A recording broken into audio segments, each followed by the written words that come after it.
Bismillah.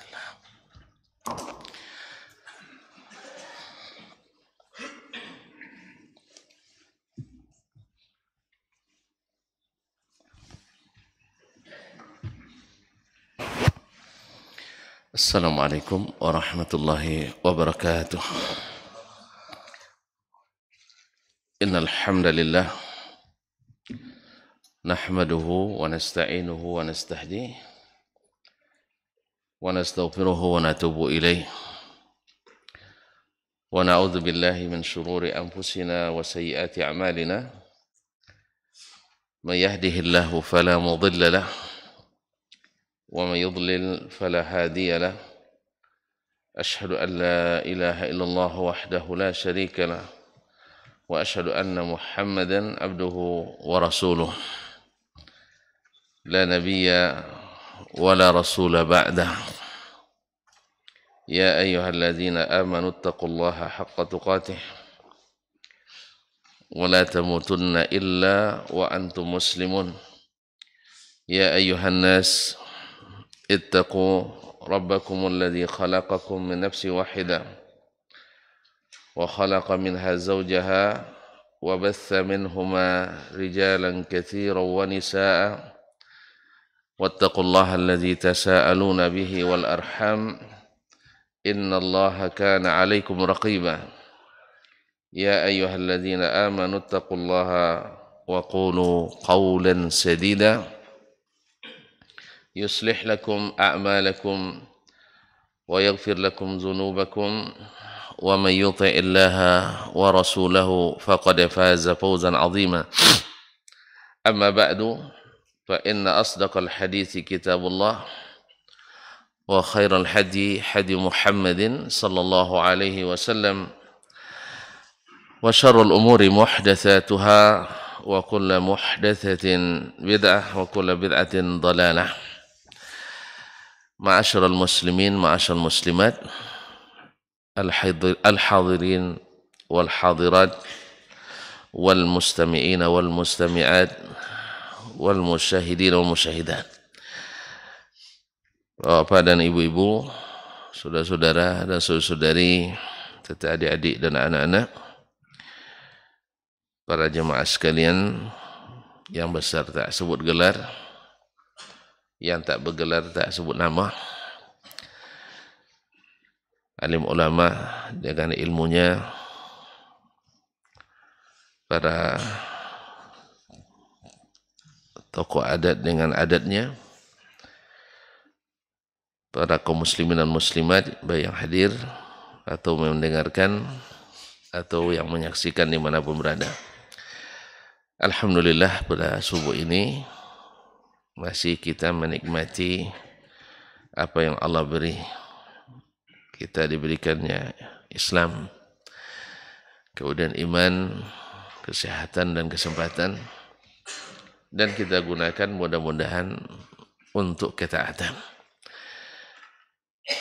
Dengan harapan semoga nikmat ini senantiasa menemani dan kita nikmati sampai akhir. Kita harus menemui Allah Subhanahu wa taala dalam keadaan insyaallah husnul khatimah, selalu berada di atas jalannya. Amin. Oleh itu kita bersyukur kepadanya pada subuh ini. Setelah kita tadi mati dalam tidur kita, Allah hidupkan kembali. Alhamdulillahilladzi ahyana ba'dama amatana wa ilaihin nusyur.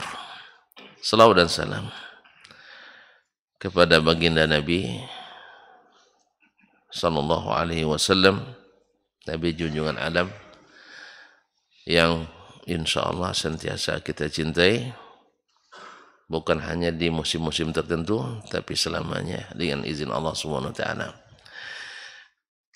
Selawat bersambung pula kepada anak istri keluarganya, para ahli keturunan ahlu baitnya, para sahabat yang sentiasa berjihad bersamanya, anak keturunan mereka yang mengikuti jalan pendahulunya, para tabi'in dan seluruh kaum muslimin dan muslimat yang istiqamah hendaknya mengikuti ajaran dan menegakkan sunnahnya. Amin. Selanjutnya bersama Imam Asy-Syafi'i kita kembali belajar melalui kitabnya Ar-Risalah ini. Terakhir kita selesaikan bab jumalil faraid, yaitu kewajiban yang Allah tetapkan secara jumlah, secara global, garis-garis besar. Lalu datang Nabi alaihissalatu wassalam dengan wewenang yang Allah berikan, menjelaskan dan mendetilkan sehingga kita tahu bahwa yang dituju oleh Allah tabaraka wa ta'ala adalah seperti yang Nabi jelaskan. Ma'asyarul kiram dirahmati Allah. Sekarang masuk pada babu al-ilal fil ahadis. Babu al-ilal fil ahadis. Al-ilal adalah jamak daripada illah. Wal illatu kalau menurut bahasanya adalah maknanya adalah as-sabab atau juga dengan makna al-marad, yaitu sebab atau latar belakang sesuatu atau alasan untuk melakukan sesuatu, atau juga dia disebut dengan al-marad, penyakit. Misalnya dikatakan sebab lam yahdur fulanun al-yawm, si fulan dah hadir hari ini, wa illatu dzalik, sebabnya annahu mashghul, dia hari ini sibuk misalnya. Itu disebut dengan as-sabab atau al-udhur. Ada dengan makna al-marad, yaitu penyakit. Fulanun asabathu illah, si fulan ditimpa penyakit misalnya. Ma illatuhu, apa penyakitnya? Misalnya al-humma asy-syaukiyah misalnya. Dia kena penyakit demam meningitis misalnya. Ya Pak ya? Itu namanya illah juga. Yang dimaksud oleh Imam Asy-Syafi'i di sini ketika dia menyebut babul ilali fil ahadis, bab tentang illah dalam hadis, berbeda dengan yang dimaksud oleh para ulama hadis. Sebab ulama hadis yang dimaksud oleh mereka dengan al-illah adalah al-illah huwa syai'un atau illatun khafiyah, sesuatu yang halal, sesuatu kekurangan dalam hadis yang tersembunyi, yang tidak bisa dideteksi kecuali oleh para ahli. Itu namanya al-illah. Disebut al-hadithu al-mu'allal atau al-hadithul ma'lul, al-hadithul ladzi zahiruhu salamah. Hadis yang pada zahirnya, kalau lihat sanadnya, zahirnya salim, selamat. Tetapi wa fihi illah, ternyata ada illah, ada khalal khafi yang tersembunyi, yang tidak diketahui oleh orang kecuali ahlinya betul. Bahkan ahli sendiri sebagian luput beraninya. Ibaratnya kalau kedokteran itu ya penyakit dalam loh Pak. Jadi kalau oleh dokter-dokter biasa tidak terdeteksi. Bahkan oleh sebagian ahli penyakit dalam pun tidak terdeteksi. Contoh yang paling masyhur disebutkan oleh para ulama, hadis kafaratul majlis, hadis tentang kafaratul majlis yang diriwayatkan oleh Imam Muslim lalu dari jalan Qutaibah ibn Sa'id, dari Malik ibn Anas, dari Nafi' dari Ibnu Umar radhiyallahu taala anhuma. Nah, oleh Imam Muslim, kalau zahirnya Qutaibah murid Imam Malik thiqah. Ya, orangnya hadisnya thiqah, dipercaya. Malik ibn Anas ma'ruf, imam Darul Hijrah, imam salah satu mazhab yang 4 kan. Dari riwayatnya kita tahulah dia seperti kokohnya gunung, jabal minal jibal kata orang. Kemudian Nafi' adalah gurunya, Dan Nafi' ini adalah salah satu dari 7 fuqaha Madinah di masa tabi'in. Berarti kan dari ratusan para ulama fikih dan hadis di masa itu di Madinah, dia 7 orang paling terkenal. Salah satunya adalah Nafi'. Dan dia juga murid Abdullah bin Umar. Diharapkan dari Abdullah bin Umar. Nah, dari Abdullah bin Umar. Abdullah bin Umar di sini adalah salah satu dari fuqaha sahabat. Satu dari 7 sahabat yang paling banyak meriwayatkan hadis dari Nabi sallallahu alaihi wasallam. Nah, dari sisi zahirnya bersih. Qutaibah ibn Sa'id al-Hadatsani, Abu Raja al-Baghlani masyhur dari riwayat Imam Malik. Ya, guru dari Imam Al-Bukhari dan Muslim. Kemudian Malik masyhur. Tetapi Imam Malik menyampaikan, membacakan hadis itu di depan gurunya Imam Al-Bukhari rahimahullah. Apa kata Imam Al-Bukhari? Ya Muslim, la a'lamu hadithan fid dunya ahsan min hadha. Saya enggak tahu hadis di dunia ini yang lebih indah dari hadis ini. Baik sanad maupun matannya. Sanadnya jelas, para imam isinya kan. Kemudian matannya, Masya Allah, siapa yang duduk di suatu majelis, lalu dia banyak lagatnya, banyak salah di dalam majlis itu, lalu dia membaca, asyhadu an la ilaha illallah, doa kafaratul majlis. Dah lupa sekali antum. Kaum muslimin dan muslimat. Jadi maknanya bagus, matannya bagus, dan matannya hasan. Tapi hadis ini, apa kata Imam Bukhari? Walakinnahu ma'lul. Tapi ternyata ada illahnya. Ada illahnya. Jadi Muslim saja tidak tahu.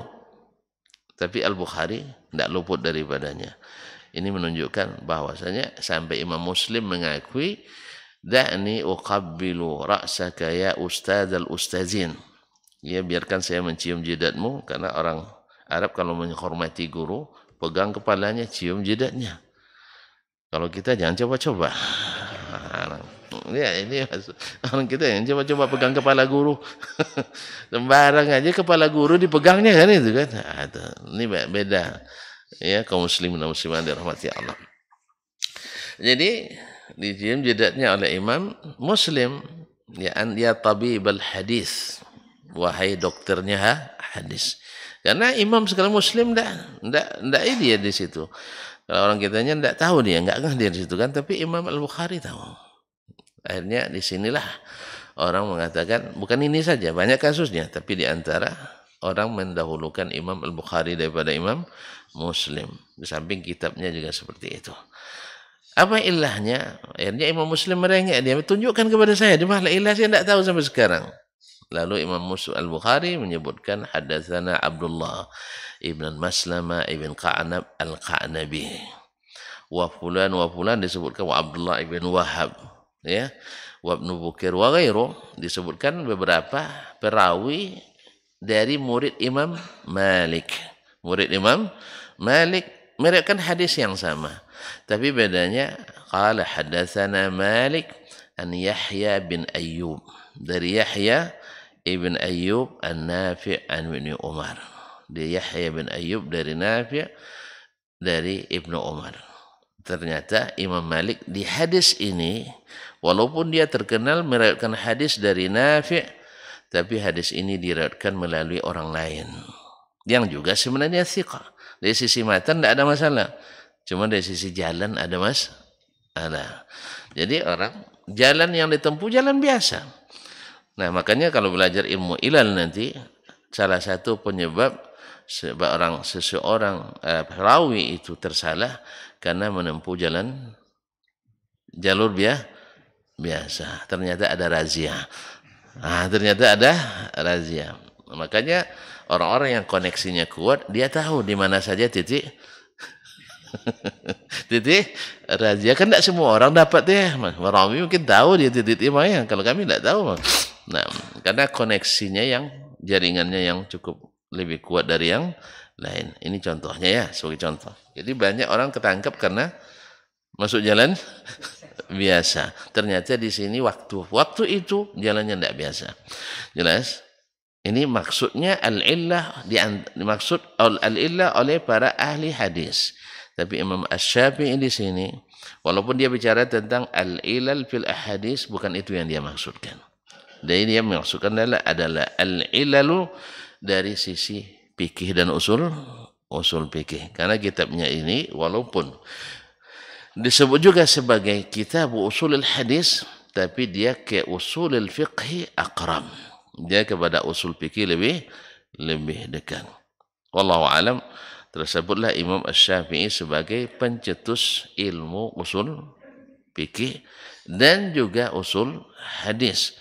Dan beliau usul fikih yang dia cetuskan tidak terpisah jauh dari usul hadis. Makanya di dalam kitabnya ini usul fikih aslinya ahli sunnah itu adalah ini. Nah, kemudian banyak usul fikih ditulis oleh ulama belakangan, sebagiannya bercampur dengan teori-teori ilmu kalam. Ya, sebagiannya, semuanya Pak. Nanti Bapak bakar pula buku-buku orang itu jangan. Nah, sebagiannya. Oleh sebab itu makanya kenapa kita pilih membaca kitab Imam Syafi'i ini dulu. Walaupun banyak guru saya tidak sepakat. Ya, kok kamu pilih kitab Imam Asy-Syafi'i? Saya jawab aja sambil berseloroh, ana syafi'iyyun ma hayitu wa in amut fa wasiyati lin-nais tashaffa'u. Saya ini mazhabnya Syafi'i selama hidup. Bila mati saya berwasiat kepada orang yang belakang ikut mazhab Imam Asy-Syafi'i. Marah nampaknya ini orang anti mazhab semua nampaknya nih. Kaum muslimin. Supaya tahu ketika kita baca kitab Asy-Syafi'i, tahu dia oh ini ternyata manhajnya Imam Asy-Syafi'i rahimahullah taala, supaya kita tahu mana yang asli, mana yang palsu. Karena keedahnya ketahui yang asli, Anda tahu yang palsu. Tapi kalau kecimpung di yang palsu, Anda tidak tahu yang asli, tidak tahu juga yang palsu. Jelas? Jadi aslinya Syafi'i itu ini. Ya. Jadi kita bilang, oh enggak, menurut mazhab Syafi'i, Syekh. Gitu kita bilang kan. Ini subhanallah kawan-kawan di Bangkinang, bapak-bapak tua-tua pula tuh. Masalah semangatnya Ustaz. Selesai nanti kita ngaji kitab ini, kita belajar katanya. Ya, al-um 10 jilid. Ini aja entah kapan selesainya. Padahal di sana kita belajarnya sekali sebulan. Di sini 4 hari sebulan, 5 kali kadang-kadang kan tidak selesai. Tapi tak apa, saya pertimbangkan juga, tak ada masalah. Saya pun ingin belajar juga bersama tuan-tuan. Ya, asal tuan-tuan setia, saya akan setia juga. Sebab saya belajar suka sama-sama, tidak suka sendiri. Ya, sendiri cepat ngantuk. Ya, kalau ramai-ramai tuan-tuan cepat ngantuk nampak. Ya, kaum muslimin. Jadi maksud oleh Imam Asy-Syafi'i rahimahullah di sini adalah al-illah allati hiya sabab, yaitu yang menjadi sebab. Sebab apa?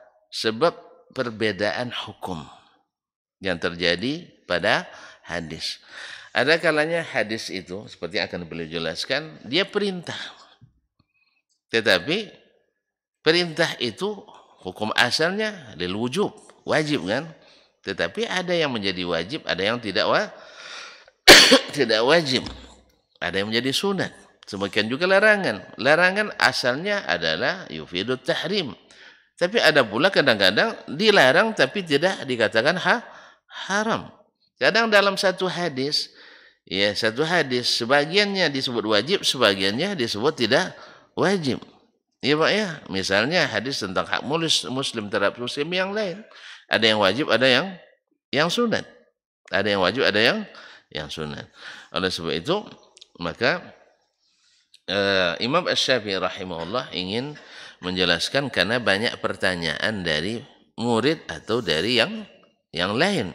Kenapa kalian kadang hadis sama-sama perintah tapi kalian katakan kadang perintah yufidul wujub, kadang yufidu bahkan lil ikhtiyar, kadang hanya buat memilih antara dikerjakan silakan, tak kerjakan pun tidak apa-apa. Jelas?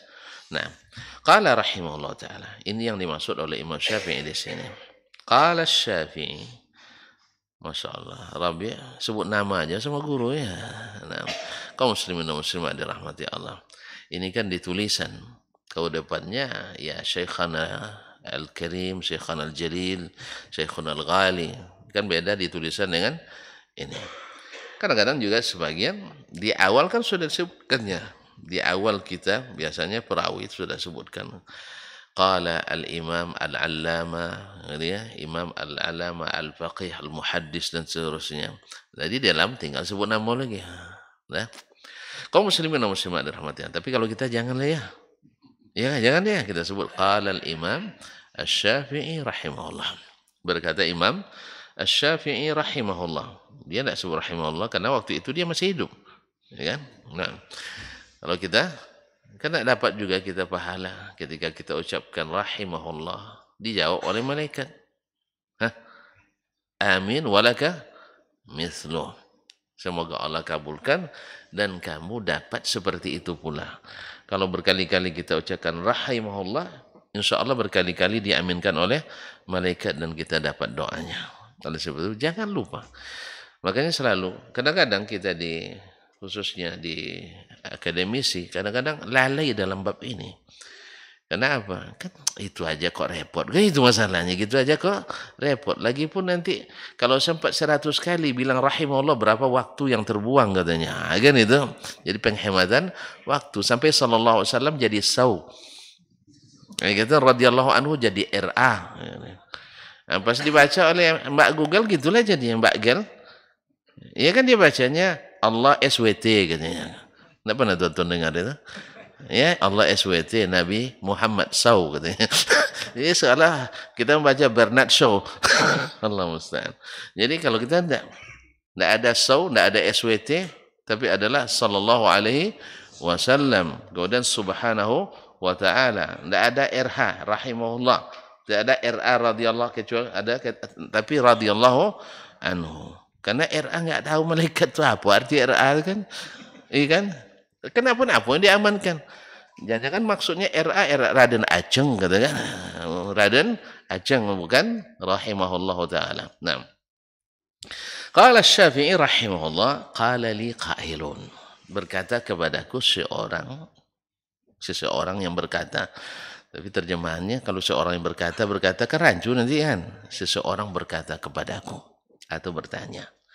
Fa inna najidu minal ahadithi an Rasulillah sallallahu alaihi wasallam ahaditha fil Qur'ani mithluha nassa. Sesungguhnya kami mendapatkan, ini berarti yang bertanya ini orang penuntut ilmu juga kan. Kami dapatkan di antara hadis-hadis yang diriwayatkan dari Rasulullah sallallahu alaihi wasallam ahaditha fil Qur'ani mithluha nassa.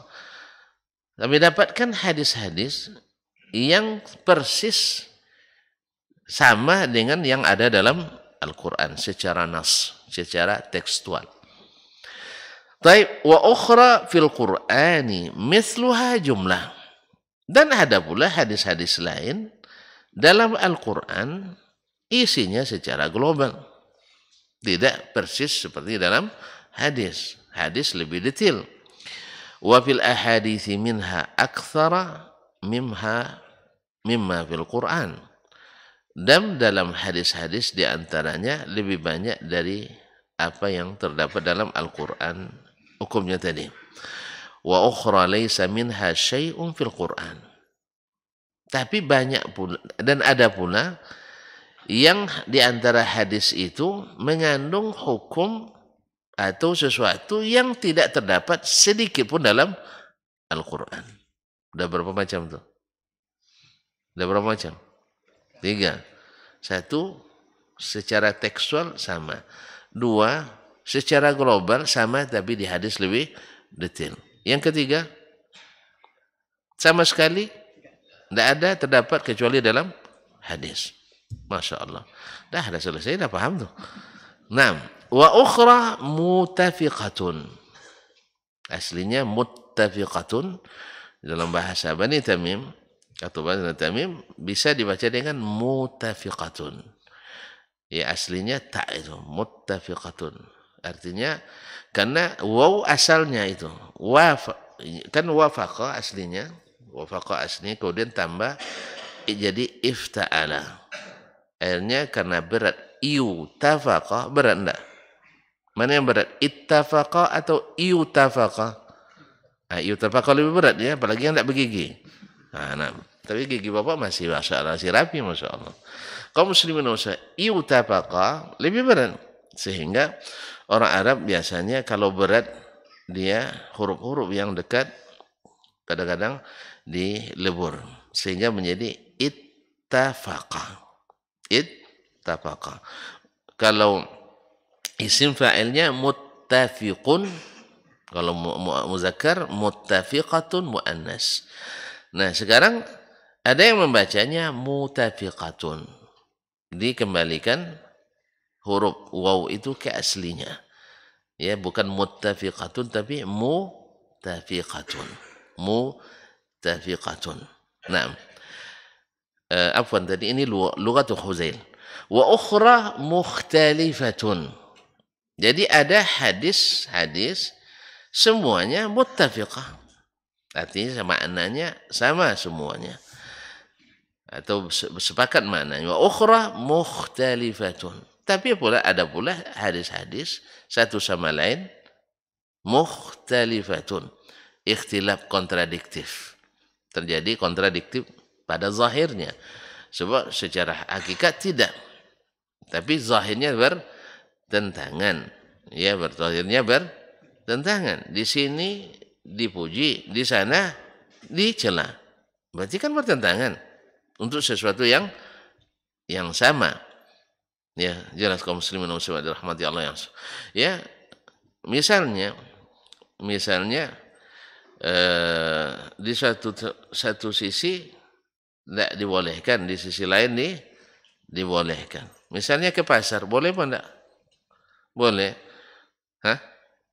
Boleh. Nabi ke pasar enggak? Ke pasar. Tapi Nabi bilang, aswa'ul biqa atau abghadul biqa ila Allah al-aswaq. Tempat yang paling buruk atau tempat yang paling dibenci Allah adalah apa? Pasar. Kan seolah-olah tidak boleh masuk pasar, di tempat paling buruk. Jelas? Nah, tetapi Nabi pernah ke pasar? Bukan pernah lagi, sering. Ya, sering. Sampai didebat pula oleh orang-orang yang tidak beriman padanya. Apa pula, kalau Nabi kok ke pasar mainnya, kata gitu kan? Sama. Iya kan, kita aja sekarang kan kalau tengok dai misalnya masuk satu lingkungan, masa benar Ahlus Sunnah. Kalau Ahlus Sunnah kok masuknya ke situ kan, itu kan? Paham enggak? Sering kan? Perlu terus terang. Enggak, ini. Jadi kadang-kadang dijadikan ukuran kalau dia Nabi kok masuk pasar. Jelas?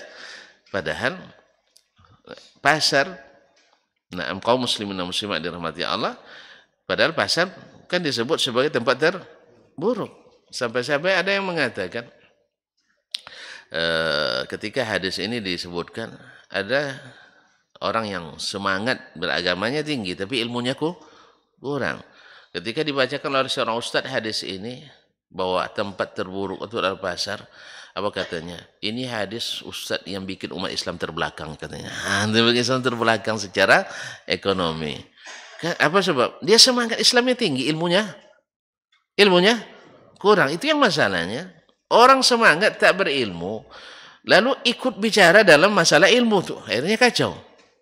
Lalu dijawab oleh ustaz, Pak, hadis ini dulu Nabi yang katakan. Jelas? Nabi yang katakan, dan dia sahih.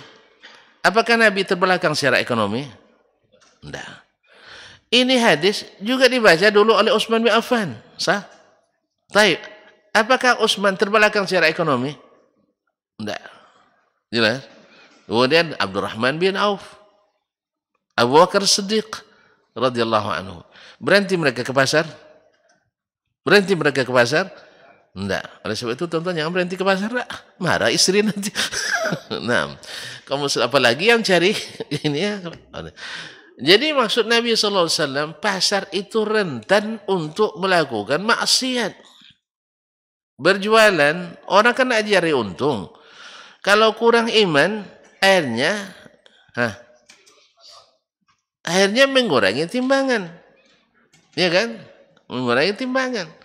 Atau tidak jujur menyampaikan keadaan barang yang dijual. Ya masih kan jual apa namanya? Jual limau atau jeruk. Biasanya letakkan di atas yang Masya Allah, kalau bahasa kampung saya yang magang-magang itu taruh di atas itu magang tak? Yang sempurna matangnya itu magang namanya itu, taruh di atas kan cinan mata nengoknya, yes, ngiler orang nengoknya, rupanya di bawah ampere di bawah, Allah musta'an. Jadi ketidakjujuran rentan di pasar. Kemudian orang di pasar rata-rata kan bercampur kan, rata-rata ada laki-laki ada perempuan. Berapa banyak orang terjadi pelecehan di pasaran, di pasar, apalagi kalau kita gayanya gaya pasaran. Tahu gaya pasaran?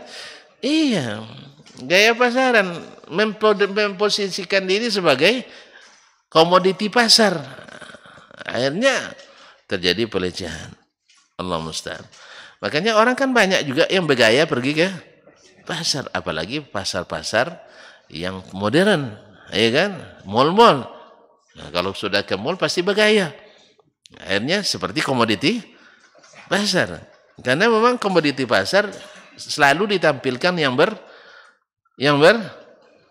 bergaya. Masa barang di pasar dibuat tidak bagus, pasti semakin bagus tampilannya. Oleh sebab itu disebutlah sebuah tempat yang ini, yang tempat yang paling. Nah, ini kan seolah-olah mukhtalifah. Tetapi sebenarnya tidak. Sebenarnya tidak. Nah, ini kan dijelas.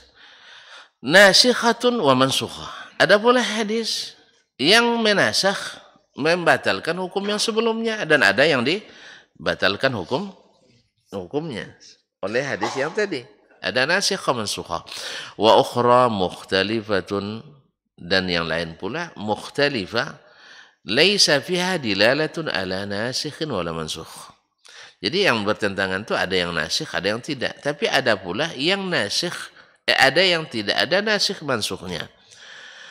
Wa ukhra fiha nahyun li Rasulillah sallallahu alaihi wasallam. Yang lain ada larangan dari Rasulullah sallallahu alaihi wasallam dalam hadis itu. Fataqulun, lalu kalian katakan, dia kan mengatakan, para ulama mengatakan, mana hanu haram, yang dilarang itu hukumnya haram.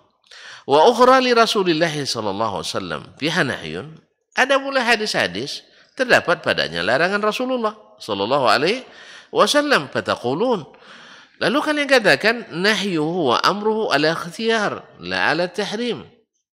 Ini larangan dan perintahnya ini sifatnya ikhtiyari, boleh dipilih. Artinya tidak sampai haram. Kan ini ditanya olehnya. Summa najidukum tazhabuna li ba'dil mukhtalifah. Kemudian kami dapatkan pula kalian ya mengambil mazhab kepada sebagian hadis yang tadi ikhtilaf, meninggalkan sebagian yang anil ahadits duna ba'd, meninggalkan hadis yang lain. Baik. Wa najidukum taqisuna ala ba'di hadisihi. Kemudian kami dapatkan kalian memakai kias terhadap sebagian hadisnya. Thumma yakhtalifu qiyasukum alaiha. Dan berbeda pula cara kalian mengkiaskannya. Ya kan? Memang dalam bab kias akan terjadi ikhtilaf juga mereka dalam mengaplikasikan kias tersebut. Ma'asyarul kiram dirahmati Allah. Wa tatrukuna ba'dan fala taqisuna alaihi. Dan sebagian kalian mengatakan di sini tak berlaku qiyas. Tidak berlaku qiyas. Sebagian mengatakan berlaku qiyas. Seperti masalah ibadah. Apakah dalam masalah ibadah boleh melakukan qiyas? Sebagian mengatakan tidak. Sebab ibadah itu tawakkufi atau tauqifi. Tidak boleh dianalogikan. Sebagian menganalogikannya. Apa sebabnya? Misalnya ada ibadah mahdha, ada ibadah ghairi mahdha. Yang mahdha tidak boleh pakai qiyas, tapi yang ghairi mahdha bisa pakai qiyas. Apa contoh ibadah ghairi mahdha? Sedekah itu bukan ghairi mahdha, tapi ada makna untuk hak selain hak Allah Subhanahu wa taala, maka boleh dikiaskan yang lain kepadanya. Ada yang sifatnya mahdha yang tidak bisa dikiaskan. Apa contohnya? Misalnya menghadiahkan pahala bacaan Al-Quran kepada kita. Jelas? Ini kan ibadahnya mahdha. Tidak bisa dikiaskan ibadah yang lain padanya. Di sini terjadi ikhtilaf. Taib, fama hujjatukum fil qiyasi wa tarkih. Nah, apa hujjah kalian melakukan qiyas, menganalogikan satu hukum dengan suatu yang belum jelas hukumnya kepada hukum yang sudah jelas atau sesuatu yang sudah jelas hukumnya. Dan apabila hujjah kalian meninggalkan sebagian, thumma taftariquna ba'du. Kemudian kalian juga berbeda pula dalam suatu masalah setelah itu. Faminkum man yatruku min hadis syai', di antara kalian ada yang meninggalkan sebagian hadisnya, wa ya'khudhu min mithli allazi taraka wa ad'afa isnadan minhu, dan sebaliknya ada pula hadis yang lebih lemah sanadnya kalian pakai, yang tadi agak lumayan kuat ditinggalkan, ini lebih lemah dilaksanakan atau dipakai. Apa hujjah kalian? Ini panjang pertanyaannya, Pak. Mau dijawab hari ini semuanya? Sebagian aja. Alhamdulillah dapat dispensasi. Nah, sebagian aja ya. Baik. Qala Asy-Syafi'i rahimahullah. Berkata Imam Asy-Syafi'i. Ini sebenarnya sistematis penulis Imam Syafi'i. Biasanya kita kan kalau menulis hari ini kan sebutkan rumusan masalahnya, Bang ya. Jadi apa yang menyebabkan ini dibahas? Karena ada pertanyaan begini. Ini jawabannya. Qala Asy-Syafi'i rahimahullah. Berkata Imam Asy-Syafi'i rahimahullah, faqultu lahu. Saya jawab kepadanya, kullu ma sanna Rasulullah sallallahu alaihi wasallam ma'a kitabillah min sunnatin fahiya muwafiqatun kitaballahi fin nassi bimithlihi. Semua sunnah yang disunnahkan oleh Rasulullah sallallahu alaihi wasallam, fahiya muwafiqatun, maka dia muwafiqah, bersesuaian, kitab Allah fin nassi bimithlihi, ya sesuaian dengan kitab Allah bila dalam Al-Quran disebutkan secara tekstual sama dengannya. Kalau itu tidak ada masalah lagi. Bahwasanya dalam Al-Quran disebutkan secara tekstual hukumnya dan itu sama dengan apa yang dalam sunnah Nabi Sallallahu Alaihi Wasallam, seperti yang kemarin-kemarin nih. Masih ingat diantaranya hurrimat alaikum ummahatukum, seperti itu pula yang ada dalam sunnah Nabi Sallallahu Alaihi Wasallam. Ini nas. Atau ayat mawaris kemarin, yusikumullahu fi auladikum lidzakari mithlu hadzil unthayaini. Ini detail dalam Al-Quran dan datang sunnah seperti itu pula. Baik. Wa fil jumlati bitabyin anillah. Adapun yang tersebut dalam Al-Quran tidak secara tekstual detail, tetapi secara garis besar global, mujmal. Nah, datang sunnah bitabyin anillah. Sunnah di sini posisinya adalah menerangkan apa yang datang dari Allah. Disebutkan secara mujmal, lalu datang sunnah memperjelas apa yang dimaksudkan. Wa tabyinu yakunu aktsara tafsiran minal jumlah. Tentu saja yang namanya keterangan pasti lebih panjang daripada yang diterangkan. Ya kan? Yang di penerangnya tentu lebih panjang daripada yang diterangkan. Ini matannya, lalu ada keterangan, tentu memerlukan waktu atau kata yang lebih panjang daripadanya. Oleh sebab itu hadisnya lebih banyak daripada ayatnya. Maka mana yang banyak ayat atau hadis? Mana yang banyak ayat Quran atau hadis Nabi? Iya. Lebih banyak hadis. Makanya jangan marah kalau disebut sebentar-bentar hadis, bentar hadis. Gitu kan? Ya memang hadis itu keterangannya. Oleh sebab itu, makanya Ahlus Sunnah nyaman dia mendengar sunnah. Ya. Tapi sebagian ahli sunnah ngaku pula asli ahli sunnah marah-marah disebut sunnah katanya. Subhanallah, kalau memang cinta pada sunnah, masa kok marah disebut sunnah? Dia saja yang sunnah, yang lain tidak gitu. Bukan semuanya harus masuk sunnah. Cuma buktikan saja. Iya, Anda lakukan apa saja sekecil apapun. Nah, berbicara sunnah, makan sunnah, minum sunnah, apa lagi? Dakwah sunnah, apa lagi Pak? Sekolah Masjid, iya sunnah. Ya semuanya dijadikan sunnah. Apa salahnya? Antum pakai sandal sesuai sunnah. Bukanya sesuai sunnah. Zikir sesuai sunnah. Salat sesuai sunnah. Akhirnya jadi, akhirnya mengkristal menjadi ahli sunnah. Tapi kalau seandainya makan tidak sunnah, kan tidak ada catatan satu. Bercakap tidak ikut sunnah, berarti kena 2. Nikah, tidak juga sunnah. Coba lah, nikahnya Nabi SAW dan para sahabat, ada pakai orkes? Tidak kan? Berarti kalau antum pakai orkes, jangan marah, tidak sunnah. Iya, apa tidak apa ya Pak? Walimanya tidak sunnahnya. Iya jelas, memang tidak sunnah. Jelas ya? Ada. Boleh wanita nari depan bapak-bapak ini? Serba salah aja. Kalau gadis yang menari, tidak berkedip matanya. Ya kan? Kalau ibu-ibu yang sudah berbadan, iya berbadan, menari dicemooh pula. Tidak ada baiknya. Paham tak? Cobalah nanti sekali, tapi jangan lama-lama ya. Kalau sempat yang menyanyi itu gadis atau yang masih cantik, berdosa enggak? Dosa enggak?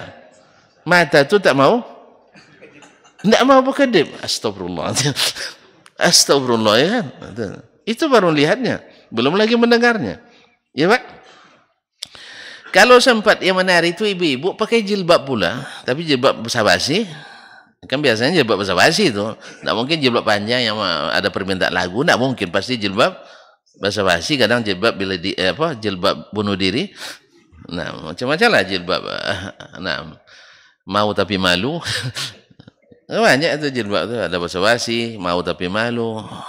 Nah, ada jilbab baling-baling. Macam-macam. Kalau sempat yang datang ke depan itu yang sudah berbadan ibu-ibu, kan ada ibu-ibu kadang sudah berbadan kan, macam bapak-bapak juga masa tidak tahu Pak. Nah, pasti cemooh. Tampil lemak katanya. Nah, akhirnya dosa juga enggak? Dosa. Jadi ternyata semuanya mendatangkan dosa. Oleh sebab itu jangan marah kalau walimahnya disebut enggak nyunah gitu. Betul? Kan tidak ada orkes di zaman Nabi orang. Orkes ada enggak zaman Nabi? Dengan nama orkes enggak ada, tapi alat-alat itu ada enggak? Ada, ini enggak di zaman Nabi? Ada. Ini ada enggak? Di zaman Nabi bukan di walimah Nabi, Pak. Di zaman Nabi seruling ada? Ada. Taib. Apa lagi? Yang tiap besar tuh apa namanya? Bas namanya itu. Hafal Bapak ya. Nah. Semuanya ada. Iya, yang namanya drum namanya? Durum. Durum kan? Ada di zaman Nabi. Tapi yang dibolehkannya hanya rebana ya. Ini tidak bisa sebut rebana. Iya yang itu tuh, duf itu. Itu pun bukan untuk bapak-bapak. Coba lihat. Wanita-wanita itu suka bersenang-senang di waktu-waktu seperti ini, makanya diizinkan untuk kaum wanita. Jangan salah terima. Ya karena kan salah terima juga itu. Disuruh ibu-ibu nyanyi di depan bapak. Di mana? Di masjid pula. Di masjid pula. Ini salah besar. Jadi tidak diterima secara utuh. Iya, ibu-ibu boleh. Tapi di mana? Di sesama ibu-ibu. Nah, kalau antum buat rebana nanti, lalu di depan bapak-bapak di Masjid Zaid bin Sabit, misalnya, jangan salah kalau dibilang itu tidak sunnah, karena memang menyalahi sunnah. Oleh sebab itu, milik sunnah itu milik semua kita. Nak sebut mobilnya mobil sunnah silakan, ya. Sendalnya sendal sunnah silakan. Asal sesuai, tidak ada masalah. Cuma antum tidak mau menyesuaikan dengan sunnah, tapi marah orang pakai merek sunnah, itu aja. Masjidnya bersihkan dari selain sunnah, jadi masjid sunnah. Kajiannya Jangan masukkan yang non sunnah, akhirnya jadi kajian sunnah. Tapi kalau campur-campur sunnah dengan non sunnah, akhirnya yang dominan non sunnahnya. Pasti yang dominan non sunnahnya. Kaum muslimin muslimat. Orang, misalnya orang khawarij. Kenal khawarij? Kenal? Takut dibilang kenal ya.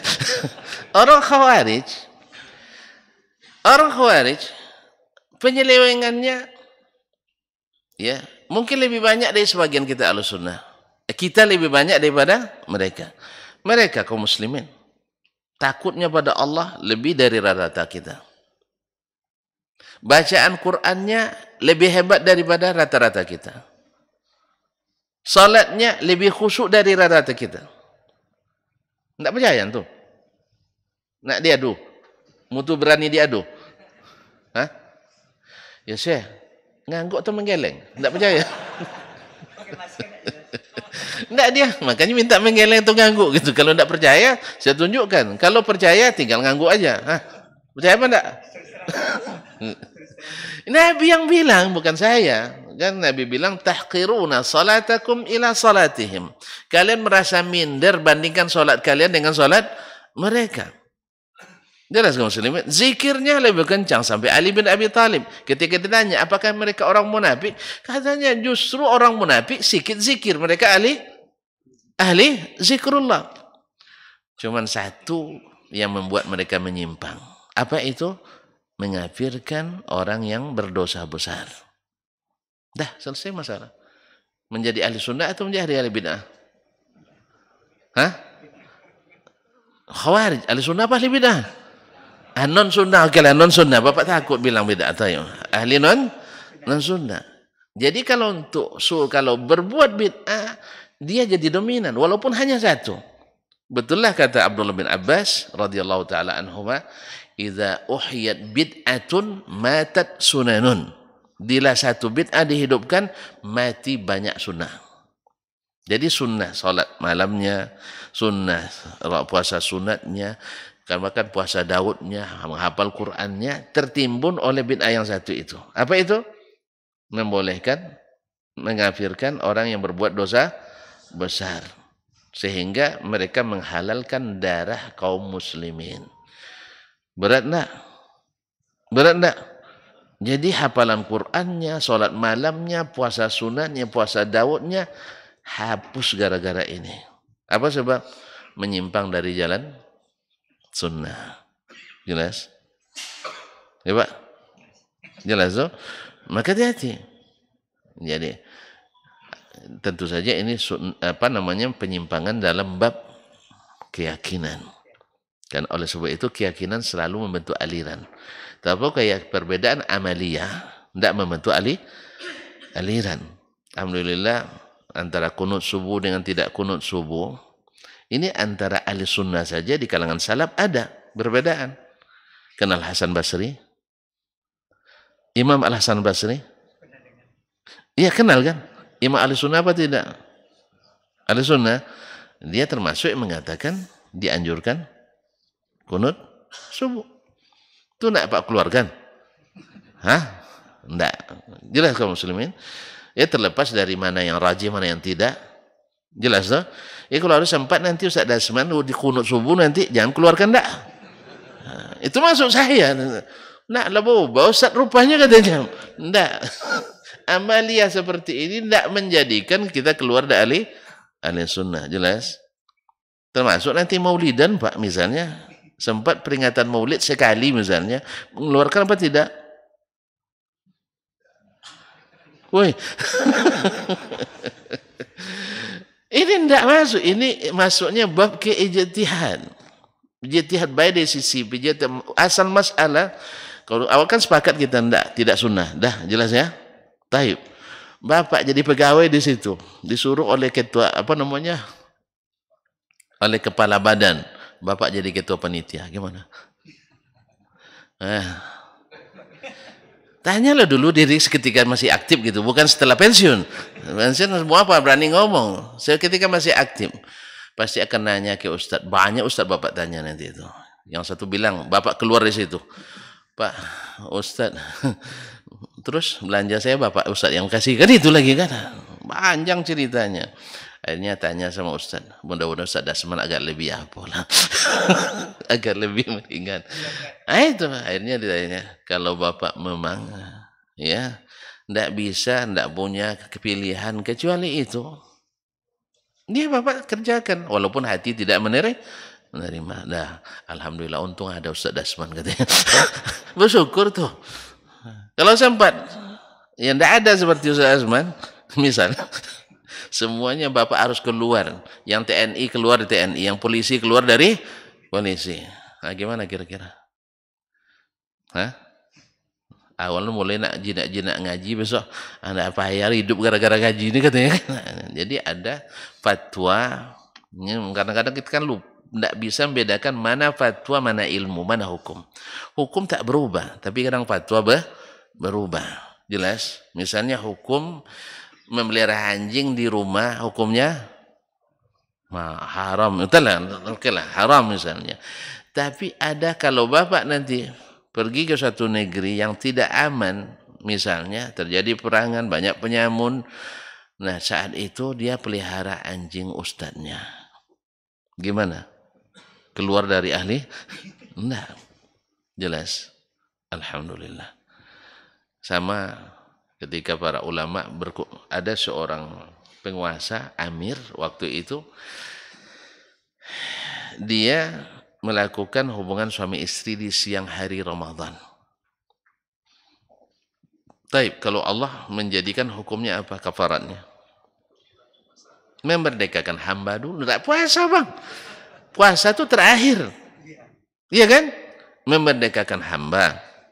Tidak sanggup, baru beri makan fakir miskin 60 orang. Tidak sanggup? Tidak, salah tadi, salah. Yang pertama memerdekakan hamba, yang kedua puasa 2 bulan berturut-turut, yang ketiga beri makan fakir miskin kalau tidak sanggup. Nah ini kalau raja, mana yang paling sulit baginya? Ya puasa. Kalau memerdekakan hamba 1000 bisa dia merdekakan sekarang. Jelas? Sehingga efek jerahnya bagi dia nggak terasa.